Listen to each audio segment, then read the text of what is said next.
नमस्ते।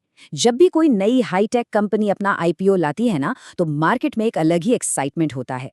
और आज हम बात करने वाले हैं एक ऐसी ही कंपनी के बारे में, सीडे मैक मैकेट्रॉनिक्स।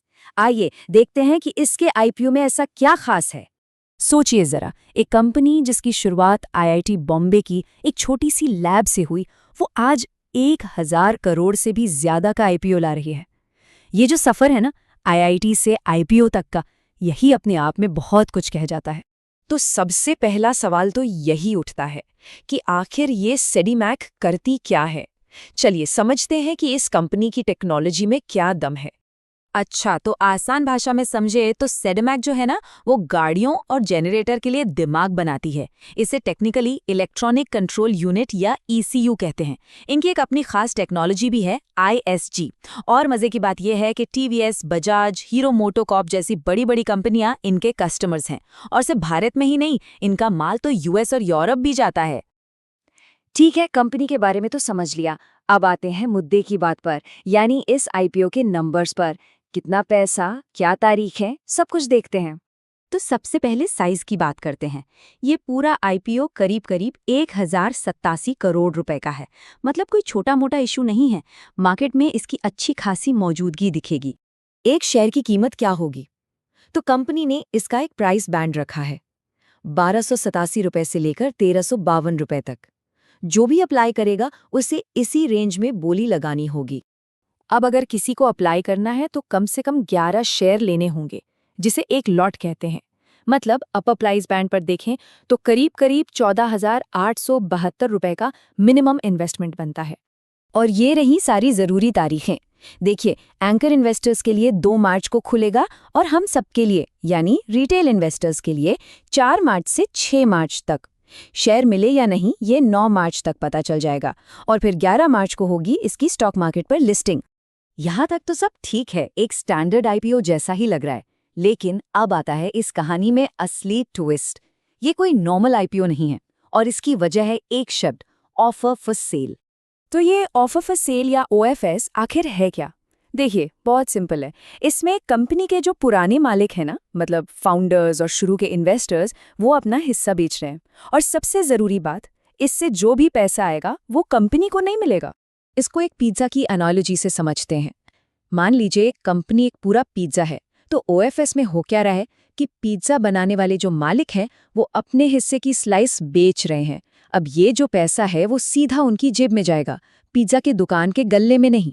मतलब कंपनी को इस पैसे से कोई फायदा नहीं होगा, वो इसे बिजनेस बढ़ाने में इस्तेमाल नहीं कर सकती। अब इस स्लाइड पर जरा ध्यान दीजिए। ये फ्रेश इशू और ओएफएस का फर्क बहुत साफ साफ बताता है। फ्रेश इशू में पैसा कंपनी के पास जाता है ग्रोथ के लिए, एक्सपेंशन के लिए। लेकिन सीडीमैक के केस में क्या है, ये 100%, जी हाँ 100% ऑफर फॉर सेल है। मतलब पूरा का पूरा पैसा सीधे बेचने वाले शेयर होल्डर्स को मिलेगा। तो फिर सवाल उठता है कि भाई, ये अपनी हिस्सेदारी बेच कौन रहा है? तो देखिए, लिस्ट में प्रमोटर्स तो हैं ही, साथ में बड़े बड़े नाम हैं। A91 partners, HDFC life, 361 group. ये सब वो बड़े इन्वेस्टर्स हैं जिन्होंने कंपनी में बहुत पहले पैसा लगाया था। चलिए, ओएफएस वाली बात तो ठीक है, पर अब सिक्के का दूसरा पहलू भी देखना जरूरी है। आखिर कंपनी में कुछ तो दम होगा। तो देखते हैं कि इस कंपनी की मजबूतियां, इसकी स्ट्रेंथ्स क्या-क्या हैं। देखिए, सबसे पहली बात तो ये है कि ये अपने फील्ड में मार्केट लीडर है।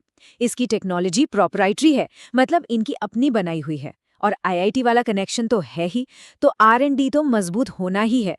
फिनेंशियली भी ग्रोथ जबरदस्त रही है, और कंपनी ने अपना कर्जा भी काफी हद तक कम कर लिया है, जो एक बहुत पॉजिटिव बात है। और ये ग्रोथ सिर्फ कहने की बात नहीं है, ये नंबर्स खुद बोलते हैं। इस चार्ट को देखिए, प्रॉफिट आफ्टर टैक्स यानी पीएटी।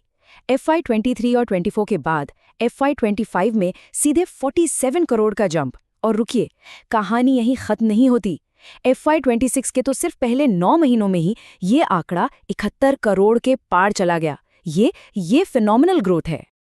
अच्छा, तो हमने अच्छी बातें तो देख ली, पर एक बैलेंस व्यू के लिए अब इसके रिस्क्स यानी खतरों पर भी बात करनी जरूरी है। हर इन्वेस्टमेंट की तरह यहाँ भी कुछ रेड फ्लैग्स हैं जिन पर गौर करना चाहिए।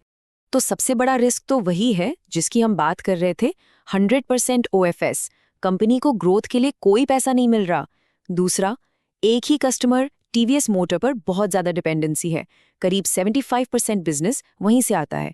और फिर ऑटो सेक्टर का साइक्लिकल नेचर और इंटरनेशनल कंपटीशन तो है ही।